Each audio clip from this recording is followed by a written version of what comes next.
ఎన్నికలు ఇచ్చిన హామీ మేరకు పెన్షన్లను పెంచి ఇస్తుందని అన్నారు గుంటూరు తూర్పు నియోజకవర్గ ఎమ్మెల్యే నసీర్ మహ్మద్.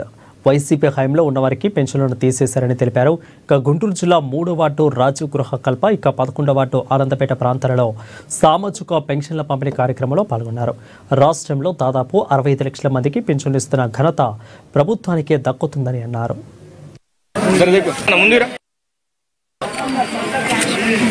ఎన్నికల్లో ఇచ్చినటువంటి మాట ప్రకారం సామాజిక పెన్షన్లు 3,000 నుంచి 4,000 చేయడమే కాకుండా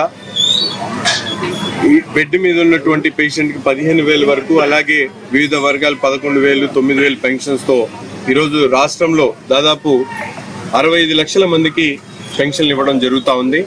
ఈ నెలలో కూడా కొత్తగా పెన్షన్స్ రాయడం కూడా మొదలుపెట్టాం. అర్హులైనటువంటి ప్రతి ఒక్కరికి కూడా పెన్షన్లు ఇచ్చేటువంటి కార్యక్రమంతో పాటు గత ప్రభుత్వంలో అందరం కూడా చూసాం.